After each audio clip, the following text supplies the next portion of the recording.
welcome back to the Whitby Public Library's podcast, Doorway to Discovery. This week we are going to be talking about supernatural reads. So if you don't know already, my name is Kylie. My pronouns are she, her. My name's Shelby, and my pronouns are also she, her. So yeah, for the horror genre, I went back and I looked at some of my favorite horror books that I've ever read.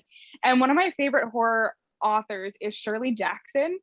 She wrote The Haunting of Hill House, which we have discussed before on the podcast, and I love that book. It is very different from the Netflix show, though both are excellent, but really the show just took the character names and then went with it. But the original book is fantastic and definitely worth the read. But she's also written several super famous and really important, like, classic horror stories. So you might have read The Lottery. That one is a short story that's like, I can't say anything about it because I don't want to give it away, but it's a very short, like, I think it's only like 25 pages long. And it's just, what she really focuses on is like character horror. So she talks about like characters and people that are othered from society, and she talks about like the horror that is society, basically. And so that brings me to the book that I want to talk about today, which is We Have Always Lived in the Castle. So this is a fantastic book. It's really, basically it starts out with this one character, our main character, her name is Mary Cat, and she just says, all of my family is dead. Everyone is dead, including my sister. Now, let me go back and tell you a story. So then it goes back, and then it's like this whole story about her and her mother and her sister living in this house that's kind of like, they're all sort of ostracized from the main town. And whenever they go in, everyone like acts very weirdly around them. And it's just this really excellent building horror of like, they are not accepted by this town and you don't really know why, and they're also very other. And so I first read Shirley Jackson and this book in a class that I took in university that was about ghosts and haunted houses, and it was talking about feminist and queer subtext in horror and how it's like always been a part of horror, and how the queer has always been like a site of horror. So Shirley Jackson really dives into that and like kind of creates these creepy family dynamics and makes that the horror rather than like supernatural forces. And I love a good supernatural read, but I also love like psychological family horror, sociological horror. Like, it's really, really cool. So I highly recommend Shirley Jackson, especially if you liked the show Haunting of Hill House. It's a very similar like psychological like building horror. And I think I've said horror about 1 million times here, but it's like it's good horror. Kylie, what did you read? I think Kylie just finished watching Haunting of Hill House, right? Bly Manor, actually. Oh, I think Hill House is a little too scary for me, but I went with Bly Manor and it was great. I feel like Bly Manor is really nice. Not scary though. More ghosts in Bly Manor than there was in Haunting of Hill House, because you don't see a lot of things. There's a couple jump scares in Haunting of Hill House, but I found that it was more scary for like the context rather than it, because like you're constantly seeing ghosts in Bly Manor, and you're like faced with that, like, oh my god, that's a ghost walking down the stairs. So fair. But go ahead, Kylie, what did you read? Okay, so I went supernatural but not scary. So I read Mooncakes, which is a teen graphic novel. It is actually like one of the cutest graphic novels I've ever read.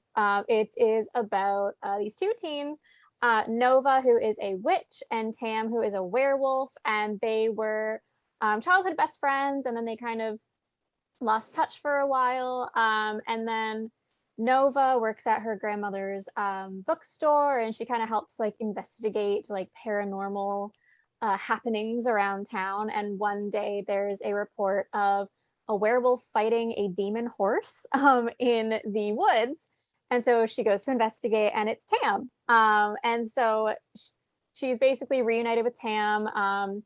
They discover that there is this kind of force of evil trying to harm the werewolves in this area, and they need to put a stop to it. It is so cute. It's a kind of like, you know, childhood best friends to lovers thing. Like there's a really sweet romance. And I just have to show you some of the art. It's just really, really pretty. Okay, that's a good page. It's gorgeous. It's all these like forests, and there's some great shots of the bookstore as well. If I can, the bookstore. We love a bookstore. We love books in general. So yeah, it's really great cozy vibes, like a great fall read. I mean, even the cover, it's just adorable. Yeah, it's really fun. It's not too long. I think I got through it pretty quickly as well. Yeah, just like a really sweet, fun graphic novel about witches and werewolves. It's great, really fun. Is there going to be another one, or is it just a standalone? I think it's just a standalone. There is, fun enough, a special edition coming out this year, which I really want to go buy. So yeah, because it was such a cute story, and you're done so quickly that you're like, I want so much more. Like, yeah. I mean, I hope there's more, but I haven't heard anything about it so far. But yeah, it's really, really cute. I love that one. I think I read it in like an hour one morning in the winter. I was just like curled up under a blanket. And I was like, I love this. It's so cute. Like it's just so perfect wholesome vibe. It's the perfect, yeah. Like you get like a nice cup of tea or coffee and just like on a rainy day, and it's just, oh, it's so cozy. It's a good one. It's a great fall book for sure. I also went supernatural. Okay, so I read The House in the Cerulean Sea by TJ Klune. It was really a phenomenal book, very lighthearted and fun. Like the minute that I entered into the book, it was just kind of funny. There were little funny things about the place where the main character works, which brings me to the main character. So the whole plot of the book follows Linus Baker, who is a 40-year-old man who lives alone with his cat Calliope. He has a very quiet life, and he's kind of in a rut, and he's been working in this department for a very long time. In fact, I think he's been there the longest of anybody. And he is working in the Department of Magical Youth. So he is a caseworker who goes to orphanages to make sure that they're up to code, that the kids are like happy where they are. And the one thing that sticks out about him from the beginning, because you enter the book when he's at a case, is that he talk to the children specifically. Like he'll talk to the orphanage leader, but then he'll go to the kids and be like, can you explain your side of the story? Like, you know, you're not supposed to throw chairs at people because you have the ability to like toss a chair in the air, and you're like a 4-year-old. And they're like, yeah, you're right. Like, I just wanted a cookie. So like he takes it that next step to like talk to the kids. And the orphanage runner of this one is like, that's so unheard of. Like typically they just care about what I have to say and then they leave. Like they don't really care about the kids. So the magical youths are basically kids from any kind of supernatural background. And eventually, because he's such a good worker, he gets sent on this like super top secret mission to the house in the Cerulean Sea, where he has to basically see all of these super dangerous kids, apparently dangerous. And the minute he walks in, his cat like jumps out of the car and goes running, and he ends up in a garden. So he meets the very first character that you're going to meet there, who apparently is very dangerous. Her name is Talia, and she's a garden gnome. And so he runs into the garden, and it's just the cutest thing in the world because she just looks like a garden gnome. And then he's like looking for, you know, his cat, and she's like, you wouldn't just walk into anybody's garden, would you? And she makes these kind of like funny little jokes about like burying him because he'd make great fertilizer. But she's just like this cute little kid. And then you meet Fee, who is a forest sprite, and you meet Theodore, who is a baby wyvern. And he doesn't have the ability to speak English. He just kind of like squawks, and he's a wyvern. And for those of you who don't know what a wyvern is, it's kind of like a cross between like a dragon, but like smaller. Am I getting that right? I think they have more legs too, I think. And yeah, like they've got 4 legs. No, Theodore, his hands are his wings, and he's got 2 legs. Fewer legs, that's what it is. Yes, because he like waddles around on his hind legs. He's just so cute. They're all so individually adorable. So we've got a wyvern, we've got a garden gnome, a forest sprite, And then we also have, this one's really great. It's a were Pomeranian, and he's actually one of the older boys. And he turns into a Pomeranian when he's frightened or scared. And he comes from like a long line of other houses, and this is the last place that he's ended up. So he doesn't really like Lioness because he's very afraid he's going to be removed again. And because the magical youths are all under this one particular government, they're very much so like told where to go, when to go. They're taken from their parents a lot of times. Like, for instance, like a wyvern is very rare because wyverns at one point were hunted because they were great to make into shoes, basically. So Theodore is also hidden because they don't want people to find him. And of course, we also have Chauncey, the green blob, who wants to be a bellhop, which is adorable. We have no idea what he is. He's just like a giant green blob. And then finally, which is the best of all, we have Lucy, who is the Antichrist, who is a 6-year-old child. Yes. So great. Of course, we also have the orphanage runner, which is Arthur Parnassus. It's a very big, like, found family vibe. You're going to go into it. You're going to have fun. It's very light and magical. Lioness, of course, at first is very hesitant. He's kind of afraid of the kids.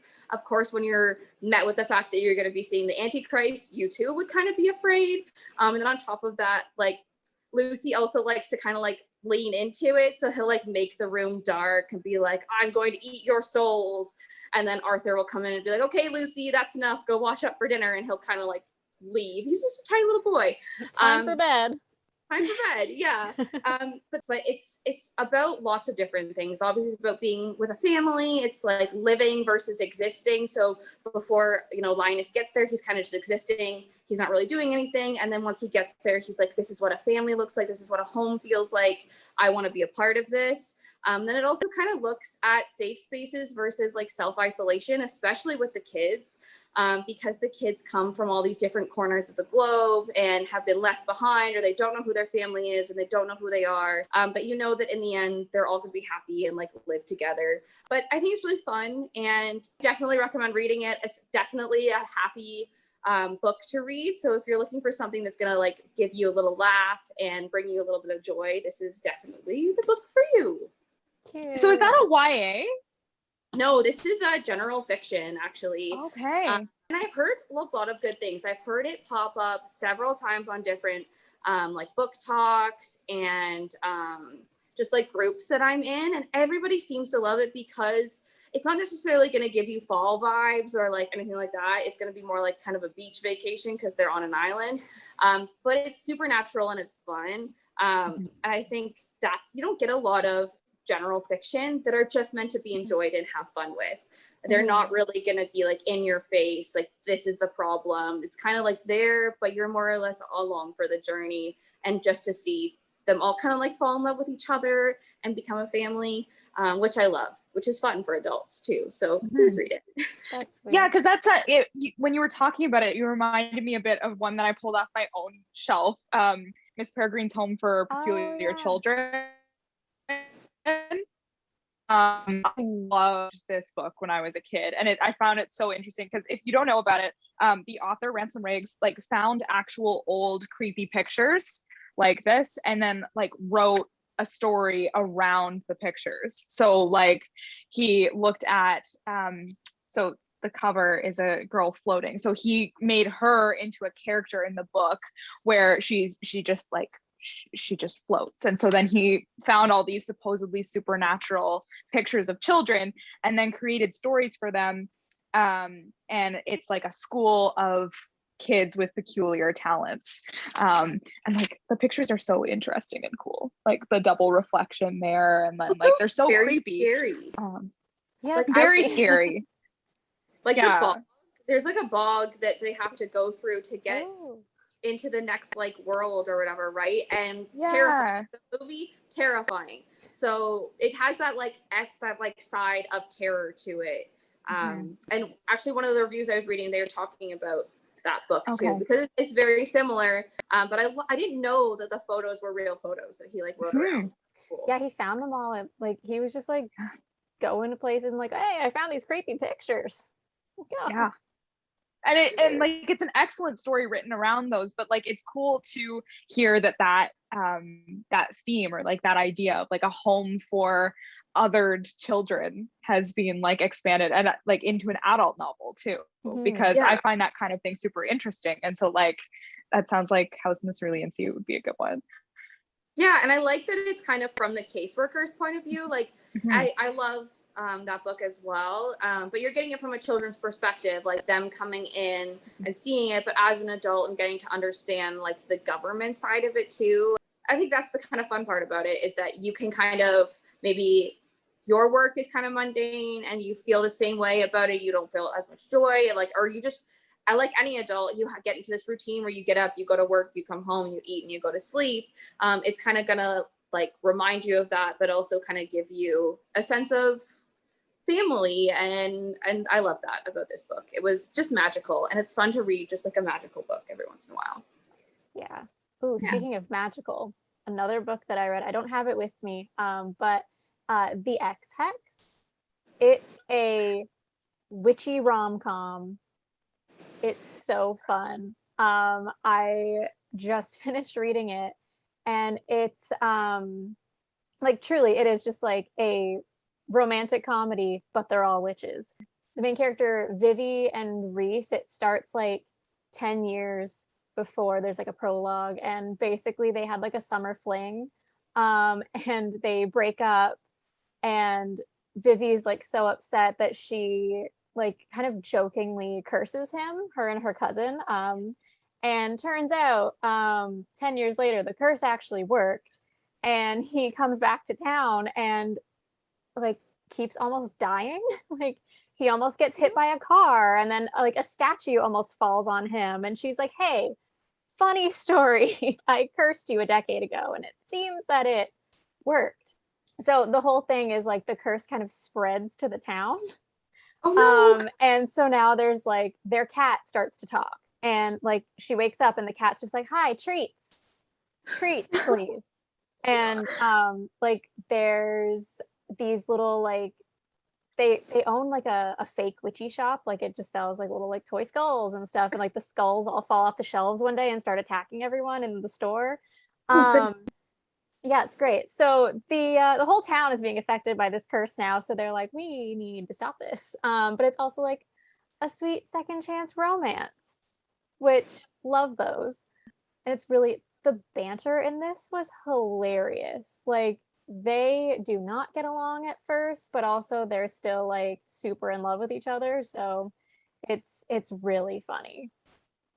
That actually reminds me of Practical Magic. I didn't know it was a book. I grew up watching the movie with Sandra Bullock and Nicole Kidman. And then I actually had a patron come in asking for the second one. I was like, so you're telling me that I can continue on with this story? But it's very similar, but in like a dark way. For those of you who haven't seen or read Practical Magic, they are two sisters who are witches, and they're a long line of witches, but their family is cursed, and that anybody that they fall in love with will pass away. So Sandra Bullock's husband ends up passing away a couple years after they've had their two daughters, who coincidentally look exactly like her and her sister. So one's brunette and one's a redhead. So she ends up moving in with her aunt, and her sister, who is in an abusive relationship, ends up accidentally, I believe, or did they? I can't remember. They might have actually on purpose murdered him because he was abusive. I cannot remember. I would have to go back and look. And they buried him in their rose garden. And then she had made a wish when she was younger that she wanted a certain man to fall in love with, and she blew like the ashes out into her window. Funnily enough, the guy who comes to like investigate the death of her sister's ex-boyfriend is exactly what she had been wishing for the whole time. And they end up falling in love like through the process of the book, which I just think, to me growing up, I always was one of those people who was like, oh, like my perfect somebody is out there, like I'm gonna find them one day, and like you would always like wish.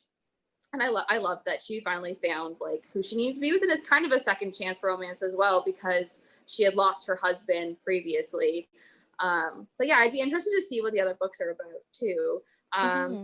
But if we're looking, I'm still on a very like happy, like this is fall and Halloween. We will get into the real horror. But I did start reading The Halloween Moon, which is one of our newer ones. And it's so a J. Cute. But if you're just looking for a fun, quick read, I think this one might be for you. It's basically about this girl, Esther, who is Jewish, and she has already had her bat mitzvah. So she's technically an adult, and her parents are like, listen, you're an adult, you can't go trick-or-treating anymore. But Esther, like, this is like her thing. Like, she makes 3 costumes, one for school, one for Halloween, and one for a backup just in case it doesn't go her way and she ends up going to the backup. So every year she gets ready to go out for trick-or-treating and she's like, I am ready. I have all my costumes. Like, Halloween is amazing. And like leading up to this one, you like see her kind of like make her costumes, and then her parents are like, you're not going trick-or-treating, and she loses it. She's like, I have to go trick-or-treating. Like, this is my thing. Like, I need to go trick-or-treating. And I'm like, 13 years old. Like, I remember when I was 13, I think I was still trick-or-treating as well, because like I didn't want to give up on that. Like, it's so much fun. Anywho, she ends up pretending like she's going to go to the movies with her best friend, but really they end up going trick-or-treating. And it turns out there is a Halloween queen, or a queen of Halloween, who has cursed the town to be in perpetual Halloween and has like frozen everybody, except for Esther, her best friend, and I believe the dentist on their street, who she's like mortal enemies with, because she's like, how dare you put toothbrushes out on Halloween? That's not what this is for. And then they kind of go on an adventure to save Halloween and save their town. It just gives me like Halloween Town vibes, and like you just want to like sit down with like the leaves around you and like in a nice big sweater and read this book. That's Well, so that cute. one's written by Joseph Fink, right? That's Yes. the author. Okay, I need to go grab 2 books off my shelf. So Joseph Fink is one of the creators of the podcast Welcome to Nightvale. I don't know if you've listened to it. I don't want it to be in competition with this podcast, but if you are interested in more podcasts other than this one, go listen to Welcome to Nightvale, because it's really weird, and it's a weird like supernatural story that's being told. So it's told from the perspective of what's his name, Cecil, and he is like this radio broadcaster for this tiny town in the desert, and just weird things happen every single time. It's very weird. Lots of weird stuff happens, but it's hard to explain, but it's a great podcast, and it's really, really funny. Like, it's supposed to be funny. And there's a great romance at the heart of it. He's in love with a scientist, and so every time he's talking about the scientist, he's like, Carlos just has the best hair. Carlos and his beautiful hair came to talk to me today. It's like, it's so good. But they wrote books. So there's one, Welcome to Nightvale, and one, It Devours, and they're both very supernatural books, but they're just like really, really well written. Like, these are some of my favorite books. They're really, really funny, great supernatural elements to the story, and like, it's just so creative. Like, they come up with like some great supernatural creatures and events, and it's like that spooky thing, but it's also, they're just having the most fun time like coming up with this stuff. So it sounds like it's the same with the is it called Halloween Moon?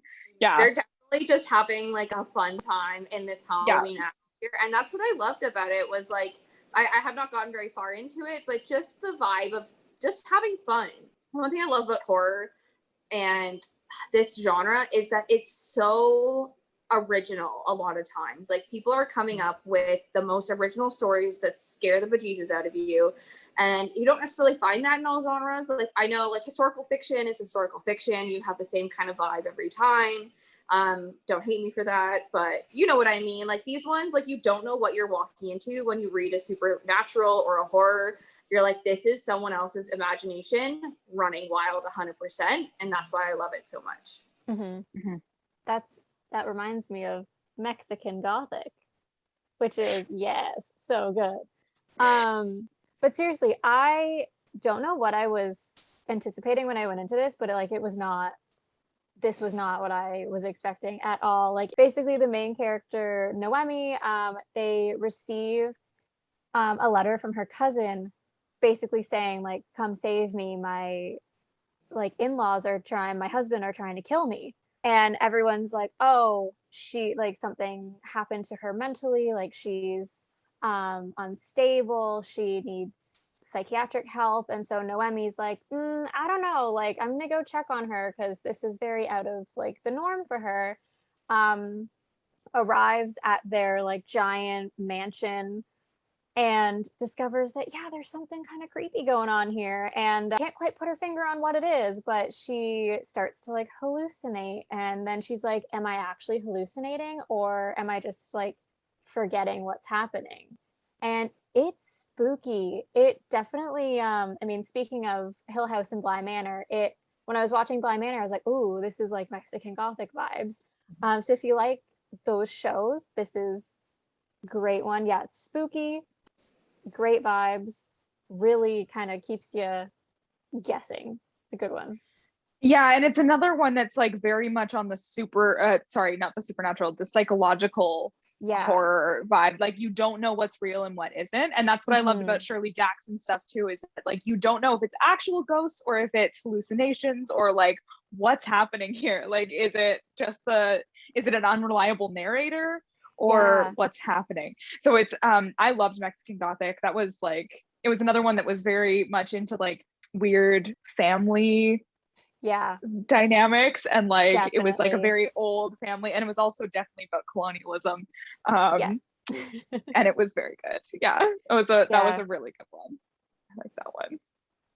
But well, not to go off on like a different way, but I also brought Truly Devious. Now this one's more of like there's a murderer on the loose and we don't know who it is. But it goes between 1936 and present day at a boarding school in Vermont for geniuses. But it's not like geniuses in the way that you have to like test to get in, but rather people who are spectacular at what they do. And so nowadays they're like, if you want to get into our school, just send us a note and we'll let you know. And of course, all kids these days, they're like, what? Usually there's like requirements. So the main character of this one is Stevie Bell, and she's obsessed with true crime and true crime podcasts. She listens to podcasts, watches TV shows. She wants to be a detective. And funnily enough, like as I was reading, I'm like, she kind of reminds me of Sherlock Holmes in a way. And right away, she's like kind of compared to Sherlock Holmes.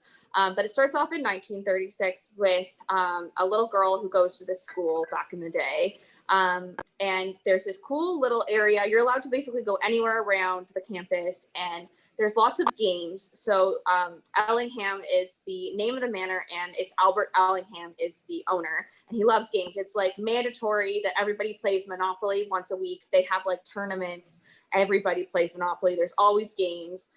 So his whole house is kind of like around this idea of having games within games. And he wants the kids to go out and explore. And so Stevie Bell was brought in because she's a fanatic of true crime and she's so amazing at it. And so she comes in, and obviously in 1936, a girl had been exploring the grounds and had come upon this like secret, like basement area, like a bar. You know what I'm talking about?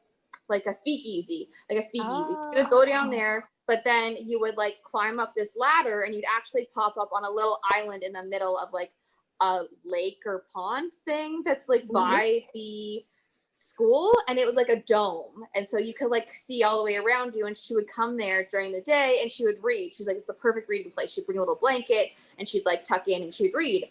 And she's there one day and she hears somebody come down in the basement below, and she hides, and she hears the person come upstairs and then says, you can come out now.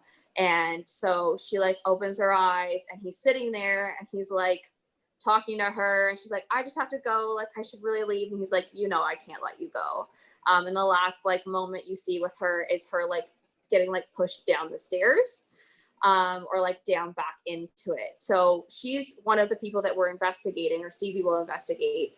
And it gives me such amazing like true crime ideas, but with like a strong female character, but also like flipping back and forth between 1936 and today. It gives me that like, I think a ghost is going to show up or something. You know what I mean? Like it's one of those. It's very good so far. The audiobooks for the entire series are on Hoopla as well. And I started listening to them, and it scared the bejesus out of me when you first interact with this like murderer or whatever he is, or they are, it doesn't say, because they go by Truly Devious. They left behind a riddle, and it was signed Truly Devious. And it gives me very much so like detective sleuth vibes, which I was very excited for. Interesting enough, I have a book that I was going to mention that also is kind of like supernatural investigation sort of thing that I also have not finished yet. But it's called Ninth House by Leigh Bardugo. I would recommend, this one is very, very dark. I would recommend, if you're going to read it, maybe like looking up some reviews first. Make sure it's not anything too dark for you, because I truly did not know what I was getting into, and I got to read it in like small doses. But basically it follows this woman named Alex. Her full name is Galaxy, Alex for short. Love that. Very interesting name. And she can see ghosts, and in this kind of world they call ghosts grays, and that's not a normal thing. Normally you would need like a magic elixir to see ghosts, but she can just do it. She just looks and is like, oh, look, a ghost. So she is recruited to this secret society at Yale called Lethe. And essentially Lethe is like the governing body of the other secret societies at Yale, who all kind of dabble in like various types of the occult. It's like there's a lot of gore, and there's a lot of like creepy magic. Like one of the first things you see is like this weird, it's not like an autopsy, but it's like creepy magic surgery, but it seems like it's going into the vein of like magical murder investigation, because there's a body found and Alex is kind of trying to investigate it, and people keep telling her, oh, just leave it, like we'll get somebody else to cover it, you don't have to worry about it. And she's like, I feel like now I should. And now she's being kind of like targeted by ghosts. So I'm thinking it's going magical murder investigation. It's very interesting. I'm reading the audiobook too, and it's also on Hoopla. Narrator is great. There's two narrators, but they're both great. But yeah, it's really creepy, and it's really, really darker than I thought it would be. But I'm intrigued. I need to find out where it's going. Can she talk to the ghosts, or she can just see them? She can. Also, in this world, ghosts are not supposed to be able to like contact you or like manipulate the current world unless they're like really, really powerful. But she keeps running into ghosts who can like attack her. So yeah, there's something going on with Alex Stern and the ghosts. So yeah, it's creepy. It's very not necessarily like Halloween fall, but it's definitely supernatural, definitely creepy. Well, it sounds really interesting. Like that to me sounds like the occult, Yale. Like I feel like it feeds into conspiracy theories a little bit. Oh, definitely. Which definitely. like I am a huge conspiracy theory nut. Like I love reading them. I think they're all so amazing, because I feel like you don't know if they're true or not, you know? And there's no way to really find out, because if they are secret, they're going to remain secret. But I like that. And I like that it's also, I love her name. That's so interesting. Yeah. It's cool. It's also kind of like unreliable narrator thing, because it keeps flipping back and forth in time. And there's another narrator of a character named Darlington, who all of his stuff is like at least a few months in the past. But in the present day, he's like, we don't know where he is. So it's like, what is happening here? That's concerning. It's very confusing, but it's very creepy. So I guess we all read books where it's like going back and forth between two different time periods, because I was going to talk about one today called Plain Bad Heroines, which I just finished reading. I loved the premise. So the premise is the story starts in 1902 at this girls' school in New England called Brookhaunts, and two girls get murdered by bees. Well, it's actually yellow jackets. Oh my god! And then all you know is that like a few more people die at the school, and then the school is shut down. And now in the present day, they're making a movie about this girls' school, and they're filming it at the location. And so then you're following the actresses that are going to be in the movie, and you're following the author who wrote the book about the school that is being made into the movie, and you're following also the people that were involved in the original happenings at Brook Haunts. So it's switching back and forth. I know, it's a lot. Like, you follow a lot of different characters. So you're switching back and forth. It's all the same narrator, but like you switch who you're following in each chapter. And then that was my main problem with the book, is that I did not like the way the narrator was. Like, they were just kind of inserting their own thoughts all the time on certain things. So they'd be like, they address the whole thing to the readers. So they'd be like, well, now, dear readers, I know you're curious about what's happening here, but I'm going to tell you about what's happening over here. And it kind of, that just annoyed me personally. But I know some people like that, but it was really cool because you could get the whole story from flipping back and forth from present day, like 2016, I think it was supposed to be, and then back in 1902. And it was like, kind of, there were some romance elements, and it was really creepy. Like, the horror elements were really well done. So in the present day, everyone was kind of being plagued by yellow jackets. So like, people would just like be putting on their coat, and then they'd find a yellow jacket in their jacket, and it would sting them, right? And you'd be like, where did that come from? And one character like was doing dishes, and then she leaves, and then she comes back, and her entire sink is just like filled with dead yellow jackets. And it's like, oh, that's so creepy. Like, it's so there's some really good horror, like creepy gothic elements, and it really read like a classic gothic novel, which I loved. Like, same with Mexican gothic, like those creepy motifs. Like, I love that stuff. But I also love the books that are written nowadays that like are flipping back and forth between the present day and the history, because I feel like that's a great way to get historical fiction. I know we've talked about this in the historical fiction episode, but like, I feel like that's a good way to like keep it intriguing rather than just like it all being set back at that time, you know? And to see how it's changed too, because you and I read one at boarding school, and Kylie's at Yale. So it's kind of funny that all three of us have now created this trifecta to see like how it was in 1936 in my case, and coming back to present day, and like what that then looks like, and how it's kind of changed or evolved or maybe shut down or something like that to like still be on the site. I think it's so infinitely interesting and fun to see like how people have changed, and although the site's obviously the same, like the people are different, and the way that we interact with each other is different too. I like that. I think that's so funny that all three of us read something very similar. Yeah. I mean, apparently schools are a great place to set creepy books. Well, I mean, we all know that nobody's happy while they're there, so. And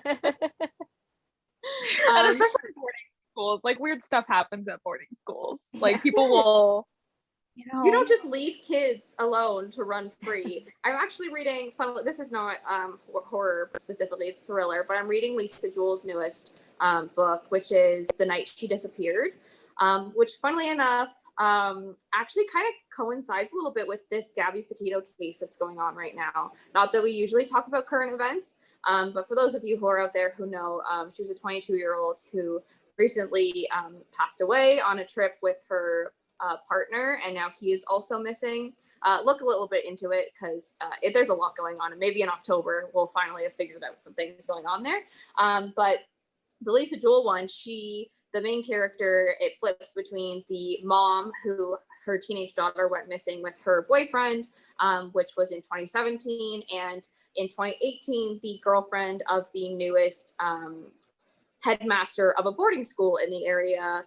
She lives in a little cottage with him, and she ends up going and meeting some people, and they're like, oh, like don't go into the woods because you'll get lost. Teenagers always trying to go out there because there's a house that's been abandoned that has a pool, but then they can't make their way back out, and so we have to call the police. And so she's like, interesting. And she writes detective novels, so she's like, I'm definitely going there. So she's like looking around her cottage, she grabs her compass, and she decides to walk out her back gate and go into the woods. And as she's walking out, she sees a little sign. It's a cardboard sign that's nailed to her fence post. It says dig here with an arrow. And so she like, oh, maybe that's from like something this summer, like it's a scavenger hunt, whatever, like I'll leave it. So she goes into the forest. She ends up at this big, huge manor, this beautiful house that has like all of this history about it. And she kind of looks around and then she leaves and she's kind of just like digging around in this kind of mystery. But yeah, boarding schools, you never really know. You leave all these kids alone or like with some adult supervision, but it's like the kids are typically between like 18 and 22-ish. I know those aren't really kids. They're like young adults or adults at this point. But you're still figuring things out a lot of the time, right? And it's an interesting look at it, at this like age group and the ones who are adult, but also like not and wanting to go in between those. It's interesting so far. And I'm very interested to see what happens to her. Lisa Jewell is famous for having very hard endings. The last one that I read by her was And Then She Was Gone, I believe. And that one had a very, very hard ending to witness. For those of you who don't read Lisa Jewell, I wouldn't necessarily start off with that one because it's kind of hard, but we're not talking about mystery today, although I'd love to. But yeah, that was my other one that I was reading. It's by a boarding school. But I feel like mystery, it ties into spooky month. Like you can have really spooky, dark mysteries. I mean, like I was just reminded you were talking about like digging in the forest and like creepy forest vibes. And like I read Ruth Ware's In a Dark, Dark Wood. And that's a really good one. I really, really like that one. I'm a big fan of Ruth Ware. I know she's not for some people. But I really, In a Dark, Dark Wood was my first one that I read by her. And it's this main character is at a bachelorette party that's taking place in the woods. And it's like a weekend long bachelorette party, I think, or maybe like 4 days or something like that, where they're all just in a cabin in the woods together. And as it goes on and they're like trapped together in this cabin, you realize that there's like weird histories between her and a few of the other women there, and like and then like murders start to happen, and it's a really good one. It's good like if you want to read one that makes you feel kind of claustrophobic, like one of those like locked room mysteries a little bit. Like I like those ones, and the forest stuff, that's a great fall read if you're looking for something spooky. Just throwing in that recommendation. There are so many great spooky books though, but it all depends on kind of like what you're looking for, because there's very difference between supernatural versus, horror versus thriller versus, all of the other kind of different kind of things that branch off. Like if you're into more Stephen King, that's like a whole different area of horror that's very much so, I'd say supernatural. His old stuff is very supernatural. And then nowadays it's kind of more speaking on society. Like I read The Institute when it came out, I believe in 2019. And that one was like all kind of kids that have the ability to have superpowers in some way. But then they like suck the life out of these kids. And I can't remember exactly as to why. It was a very long book. Stephen King is, famous for that. I'm attempting to read it right now, but I could do that one.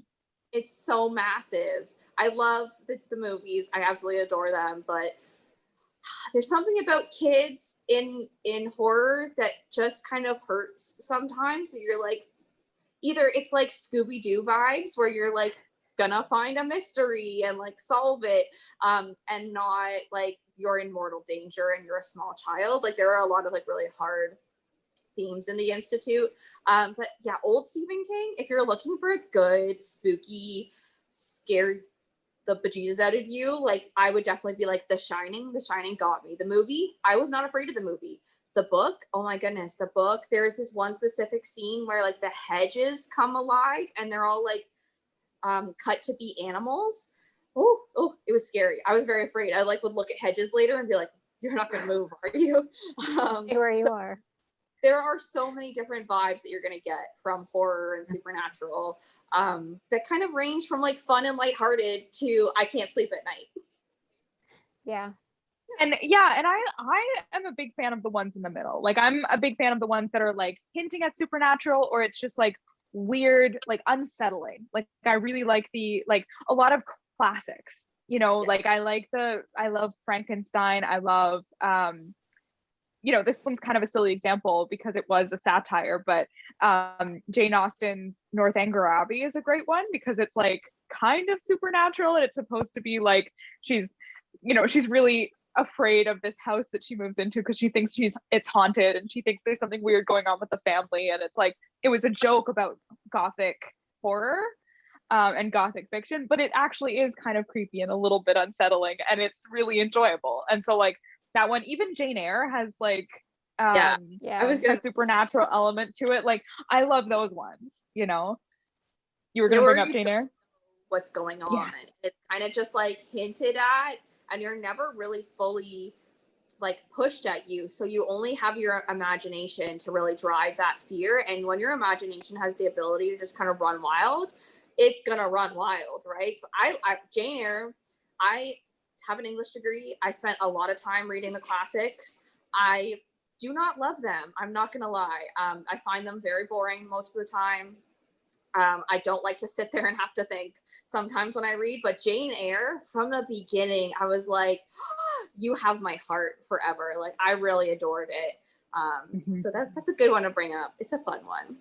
I always love and it's spooky, and it's a great fall book. Like, it's a perfect fall book. It's, you know, creepy manor, like that whole period where she's just like walking through the heath, and it's like, you know, all like creepy, brambly. I don't know. It's a great Gothic book. It is. And we actually have the abridged version of the audiobook. So if you're looking for, I swear I see unabridged all the time, but I hardly ever see abridged. So if you're looking for like a shorter version of Jane Eyre, like you want to get the idea, you can't tell because I by accident listened to the abridged version of the audiobook, and then afterwards I was like, oh, I think I read the wrong thing. So we have it if you're looking, because it is like, if you don't want to have to like read this big massive long thing, but you're driving to work every day, you just got like a CD player, unless you're fancy and you have a new car that doesn't have CD players anymore, because apparently that's a thing. Then go for Hoopla. But yeah, we have those kinds of things, and honestly, audiobooks are the way to go, especially with horror, where you have to like listen to the spookiness. Sometimes if they're real fancy, they'll add like a little bit of music or like the way that their voices are, kind of get the ambiance of the deal. I was gonna say, Kate, speaking of spooky stuff, tell us about your spooky program. Oh yes. So this month, on I think it's October on October 28th, I will be posting a video that is going to be called Whitby's Most Haunted. And I'm going to be taking a look at some of Whitby's haunted locations. And there are some really cool historical spots in Whitby that have a darker past.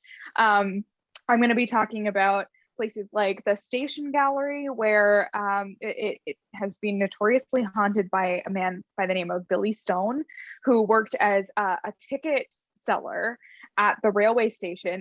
And Billy Stone apparently still haunts the Station Gallery. And so that's a very old building, really cool story there. I'm going to be talking a little bit about the Devil's Den, which is a spot between Brooklyn and Whitby. And there used to be a ghost railway there, where only empty trains would go on this railway. That's why they called it a ghost railway. And so we're not sure if any real ghosts walked those rails, but yeah, Whitby has a darker history than you think. So watch out for that later this month. I'm going to be just taking you on a tour of haunted Whitby places.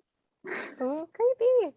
And on a less spooky, but still fall vibe, I'm going to be posting a Maker Lab video. It's a family Maker Lab. So if you want a fun family activity, we're going to be making salt crystal leaves. So a nice little fall decoration. It's a little bit of a science experiment, a little bit of like a family activity. So that will be going up on October 9th on our YouTube channel. We also have a fall adventure walk happening in October. It will be posted on October the 15th, I believe, the Friday.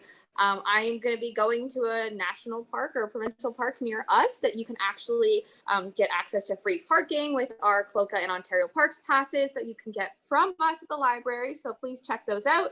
And you can follow me on a fun walk through the woods. So we're going to do a little bit of a scavenger hunt. And maybe some other cool activities, and that will be a pre-recorded program on our YouTube channel. So definitely check that out as well. And I want to thank you guys so much for hanging out with us again this October. We're so happy to bring you some great spooky reads. And of course, I implore you to please check out our library to-go bundles. We have them for adults and for children. So if you're looking to grab a ton of books all at once, I know right now the Brooklyn and Roslyn branches are closed at 5 o'clock, which is a hard thing for some parents and people who are working to come in and grab their materials before we close. So definitely check out those bundles because we can get them all ready for you and have them right at the front.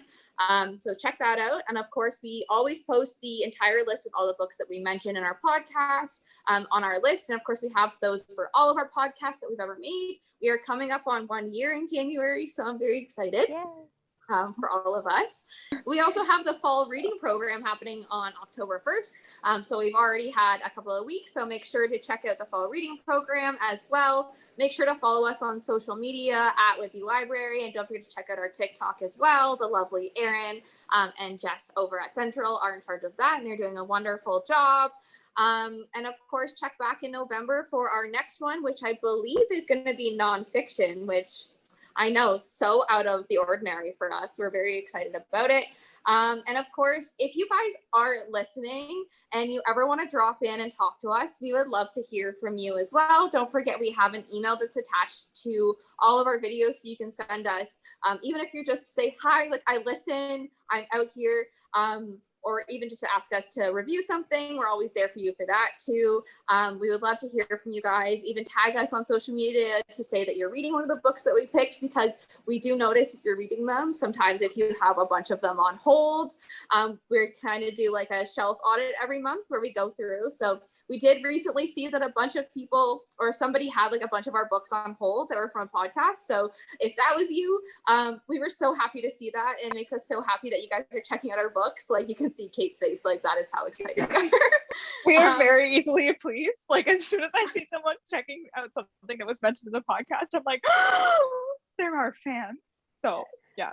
Very easily. We love getting to do this program for you guys, and we love getting to see that you guys are listening and picking up the books that we recommended. So never feel scared to come up and talk to us about it. We are all chatty Tathies, and we'll love to talk to you. So thank you guys so much for sticking with us for the past year.